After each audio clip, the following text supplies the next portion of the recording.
د نن ورځې مهم تازه او وروستي خبرونه. د پاسپورت ریاست په اړه څه خطرناکه خبر راغی؟ طالبانو خپل نظامیانو سره څه وکړل؟ ولې سزا ورکړه؟ کوم جرمونه یې کړي وو؟ او د پاکستان نه وروسته څنګه د ایران غلامان هم شول؟ درنو لیدونکو په خیر راغلی او ستړي مشئ. د سوله افغان یوټیوب چینل همدغه ویډیو هم تر اخره وګورئ ترڅو د نن ورځې له تازه پیښو څخه خبر شئ. پاسپورت د افغانستان پاسپورت سږکال یو ځل بیا د نړۍ تر ټولو بې اعتباره پاسپورت بلل شوی دی.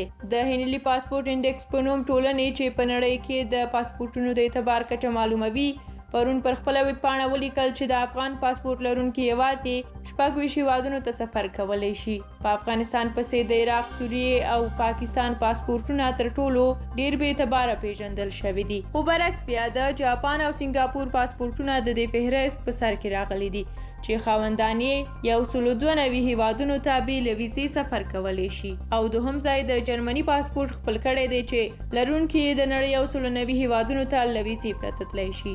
حامد کرزی د افغانستان پخوانی جمهور رئیس حامد کرزی په پکتیکا کې د دیني علماو د هغې غونډې هرکلی او ستاینه کوي چې پکې د نجونو د تعلیم او د ښځو د حقونو د تضمین سپارښتنه شوې ده او د اسلامي سرپرست حکومت نه یې غوښتنه کړې ده چې د نجونو ښوونځي دې سملاسي پرانیزي. پخوانی جمهور رئیس وایي چې په هیواد کې د نجونو د تعلیم په تایید کې د علماو دریځ او غونډې د افغانستان د خلکو د علم پالنې څرګندونه کوي. حامد کرزی له اسلامي سرپرست حکومت نه غواړي چې په دې هکله د علماو غږ ته احترام وکړي او د نجونو ښوونځي سملاسي پرانیزي. او طالبانو خپل نظامیان محکمه او سزا یې ورکړله. په یو اعلامیه کې د طالبانو ویان ویلي دي د دوی نظامي محکمې هغه کسانو ته سزا ورکړې ده چې د اسلامي امارت له نوم څخه یې ناوړه ګټه پورته کوله.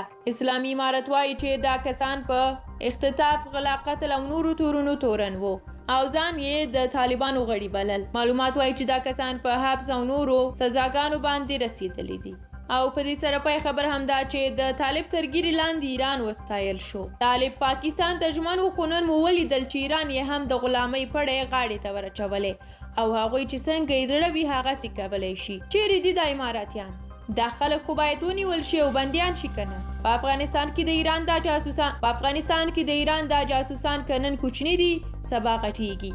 د داسې نمکرامو مخنیوی پکار دی.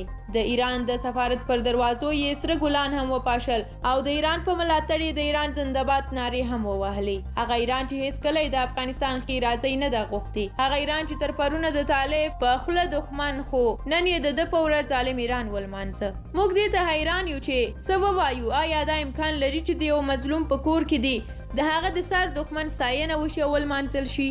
نن یو څو د ایران جاسوسانو په کابل کې د ایران سفارت مخې ته داسې شعارونه چې ایران پر افغان کډوالو ظلم نه دی کړی لیږدول او ایران په پلوي یې شعارونه ورکول. له شک پرته چې دا واړه خلک د ایران 100% جاسوسان دي او که یې نن مخه ونه نیول شي نو لرې خبره نه ده چې سبا غټ زیږوي.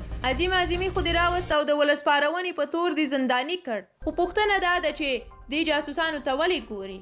طالب ته په ایران کې پر افغانانو د شوي ظلم د پوښتنې او ځواب نه یې په کار خو دا وه چې دا جاسوسان یې نن په عام محضر کې اعدام او ستا مستقلتوب او نارینه‌توب ته به موږ 2 لاسي سلامۍ کوله.